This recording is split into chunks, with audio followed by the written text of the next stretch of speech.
coming to you live, but not really. It is all pomp and no circumstance with Ryder Richards on LetUsThinkAboutIt.com, the amateur hour you should never tune into. Welcome back. This is Ryder Richards with Let Us Think About It. Okay, we're going to try something a little bit different over the next month, basically, because as I have recently learned, that to optimize learning, we actually have to shake things up. Shake it up. No, not that kind of shaking it up. Doing this together. More like the shake weight, you know? Keep going. What a horrible idea. Anyway, this is going to be, over the next month, basically a 4-part series, and we're going to break up this one concept into these roughly 20-minute bite-sized chunks because apparently that's better for learning. And these are all going to be chock full of vitamins and amino acids and, I don't know, newt eyeballs, maybe some yahimbe root, or whatever the newest bro-sci is selling this month. That's a little clue here that I want to look at this trend that has overtaken me and some of my friends over the last year, and I want to share some of my questions and concerns about it. So we're going to spend the next 4 episodes looking at habits and self-optimization. So these are essentially behavior hacks, and what we're going to try to do is link that back to some philosophy so we have sort of a broader spectrum from which to consider this.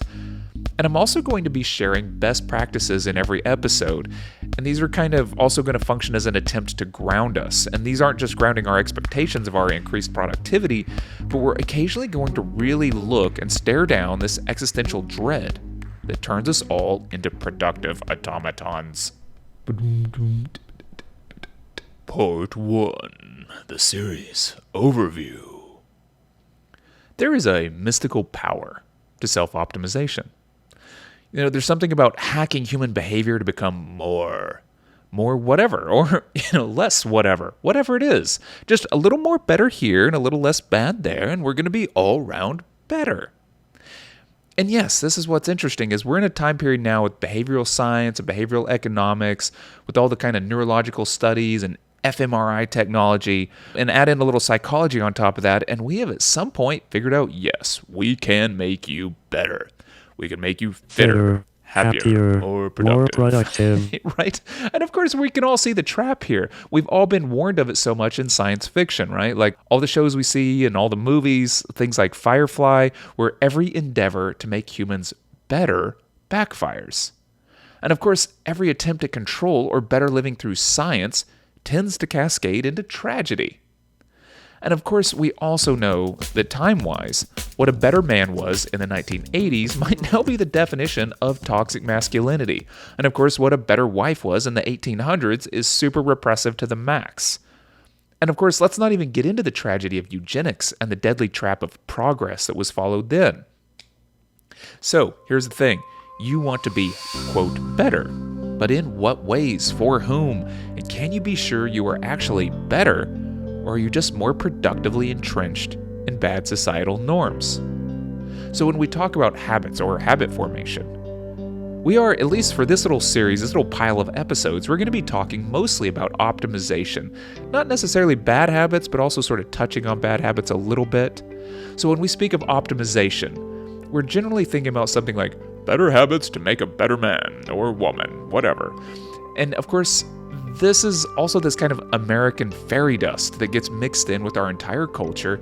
You see it in sci-fi like Robert Heinlein, and it's at some point somehow patriotic. But really what we're talking about here is people finding their sort of epic potentiation, right? They're going to access the untapped Ubermensch. And this is kind of the insecure man's dream to finally embody the heroic self he alone knew he was destined to become, right?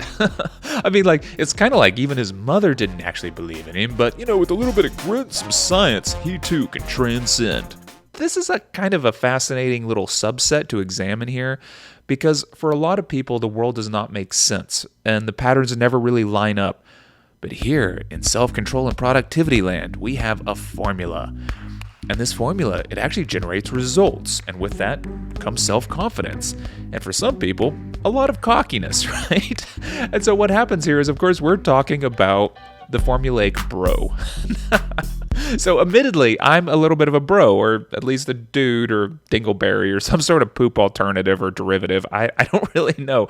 But occasionally I'm also probably a nutsack reference. I mean, and here's the thing. Most guys are, and we should just, accept that and tried to like reduce that a little bit. And so really, I was thinking about this, and as the target of all this information, who better to share with you all this random just crap that I have gleaned from the internet and I've ended up reading several books on.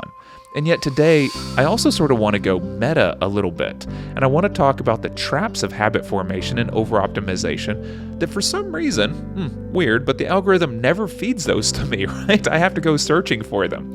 These are the counterpoint to our hero formula.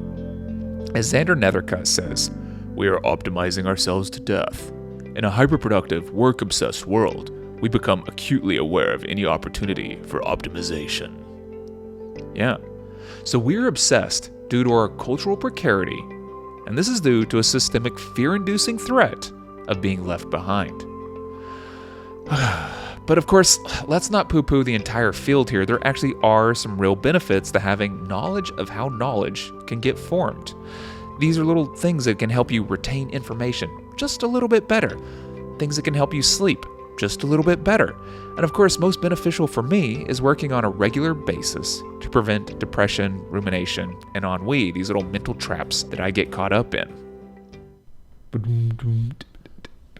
The lure of optimization. We all dream of the magic elixir of being amazing, like being awesome sauce, right? And what's funny about it is we all want it in a form that we can imbibe. We can just not work to become amazing. We just put it in there, right? And it's awesome. So this is kind of a mythological archetype. Yes, you too can fulfill your potential and live forever. Just drink some of this authentic, real, legitimate snake oil from the fountain of youth. Right? Or even better yet, now with modern science, we've reduced the myth to pill form. But of course, we can only give it to the astronauts and the president. So sorry. And yes, also, the Fountain of Youth is located in Area 51, but shh, keep that on the DL. Right? This is what's so funny about it. It turns almost into conspiracy theories and hiding things. But there actually is a modern science of chemicals that does increase brain function. And these are called neurotropics. Now, these are kind of like vitamins, but usually they also sort of have things like holistic accelerants in them, things like Newt's testicles and, I don't know, ground up dreams. I'm not really sure. But the best example to kind of talk about this is Bradley Cooper in the movie Limitless, right? In there, they have this little pill. It's a neurotropic drug. Then it just allows for increased focus and attention and neuroplasticity, which is, of course, kind of like a superpower in a society that really champions intelligence over anything else. Wait. No, that's not true, is it? Right. We actually champion money over everything else, but here's a kicker is with intelligence, you can get money, right? But wait. But maybe that isn't true either, because Bradley Cooper is not an ugly man. And we know from other studies that humans like pretty people and just give them stuff, right? Like money and sex.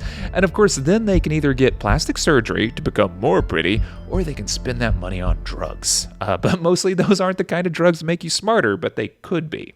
So this takes us back to neurotropic drugs. There's basically chemicals that can increase your cognition. They can start your mental engine and they basically put it on rocket fuel. So this is sweet, right? This all sounds great for us. Now, where can you get these drugs? That's a question you might be asking. And as far as I can tell, it's from kids. At least that's one of the examples, because one of the most popular drugs for focus and attention is Ritalin, right? This is speed that you basically give to an ADHD kid. Of course, that means that in a pinch, you can just take some amphetamines, right? And they're one of the most heavily abused drugs today. And they're abused by students who are freaking out about taking exams. So what's the problem? Didn't you take the Ritalin before you studied? Well, yeah, I did, bro, but it just made me forget things twice as fast. So, okay, one path to fulfill your potential here might just be to stay on speed forever. And if you want an example of that, watch the movie Crank with Jason Statham in it. And you'll maybe change your mind. Clear? Okay, but most neurotropics offer you very, very small gains. These are tiny marginal gains. And it often involves things like taking several pills several times a day to keep a lot of chemical levels at optimal peaks. Now, if you're going to do all that work timing out your pills for such small gains, And of course, this whole time you start going like, wow, I think this is working. I think I'm super smart all of a sudden. But what if you by accident realize you just took a whole bunch of Tic Tacs and it was just the sugar that was keeping you high? Well, that darn placebo effect sure is tricky, right? And for these such tiny marginal gains, perhaps there's a better way to do this. Perhaps you could just as easily set up something more tangible, more measurable. You know what you could do? You could adjust your workflow for peak performance. You could be hitting flow state. You could be entering the zone. You can be up to 5 times more productive than normal. This sounds like a much better trade-off than chemicals. Just the tips. Tip 1. Kanban. One tip to help you achieve flow state is to set yourself up for success. This involves your workflow in your environment, and by using multiple interlocking strategies that reduce stress and increase focus, it is easier to slip into flow state. One of these setups recommended is Kanban. Now, this is kind of a tactic, strategy, and system of laying out your projects. The Kanban technique is really a productivity system. This is a list-making technique. You might be most familiar with it through the software Trello. So you can kind of create a board where you can visualize everything. So one problem we suffer is from our brain constantly having to remember small nagging things that we have to do, which also keeps distracting us from our complete focus. One technique to get rid of this is to first write down everything you need to get done, all the goals and all the steps onto cards. Then you organize these cards into categories: to do, active, paused, and done or complete. And now that you can have all this crap out of your head and it's organized in an easy-to-see visual system, you can basically categorize them and pull up the card that you need to work on from the active category, and you can just focus on that one thing, knowing that you have everything else written down, and now you can focus. Now, this reduces the cognitive drag of your brain trying to multitask and worry all the time, right? So you have to empty your head so you can focus. Tip 2. Flow state. So now that your workflow is actually more efficient, you need the right frame of mind to hit flow state. Now, this is different for everyone, but the right music often helps. And of course, you can look up a whole list of flow triggers. There's roughly 10 or 15 that you can find. As well, the task that you're undertaking must be sufficiently difficult, but not too hard. There's a zone of competence in there. Now, this has to be enough for you to see results and feel in control, but difficult enough for you to be fully absorbed and engaged. Now, at this point, what you end up doing is losing identification with the self. You lose the ability to self-monitor. So that's really crazy, but it's right. Is what happens during flow state when you are your most productive self is when you lose your idea of who you are. The voices in your head go quiet and you get busy working. Moths to the flame. Okay, yeah, this is cool, right? Who wouldn't want to be 5 times more productive? That sounds great. But of course, as you know, on this podcast, we want to do more than just offer some tools. We actually want to think about things and question why in the world you would even want those tools. Ryder, I want to be the best coder ever and make $1 bazillion. Oh yeah? Why? Because I want a fast car. Oh yeah? Why? Because Trisha only dates guys with fast cars, Ryder. Jeez. So, this is a trap here, right? And I would hazard to say that some of the lures of efficiency, habits, and productivity feed into a kind of a notion of us overcoming and overachieving. And there is this kind of idea here that you can take control of your life. You can find more agency and you can find more autonomy. And then when you move through the world, oh yeah, the world is gonna notice. Hell yeah, and if they don't notice, well, I'll get a faster, louder car. And if they don't notice, then I'll take my shirt off. And if they still don't notice, I'll wear yoga pants to church and I'll pretend it's just for comfort. Oh, man. So anyway, there's this quote that I continually refer to on the podcast, but I think it's pretty profound when it starts to getting to why we do the things that we do, right? Schopenhauer says, "A man can do as he wills, but not will as he wills." Yeah, and this gets back into this paradox of rational efficiency. And I think we should consider this when we consider optimization and habit forming. Because in rational efficiency, we can rationally make a plan, and we can follow that plan, doing as we will, because we have willpower. So much will. For instance, like as an example, I could make a very rational plan to kill all the dandelions in the world or kill all the butterflies in the world. And then, it might end up being an amazing plan. And this is what would be called instrumental rationality, where you methodically figure out how to do something. But along the way, have you actually considered your original desire may not be rational? Have you considered why you're willing what you will? So what happens here is we have instrumentalized our rationality towards an unexamined urge or desire.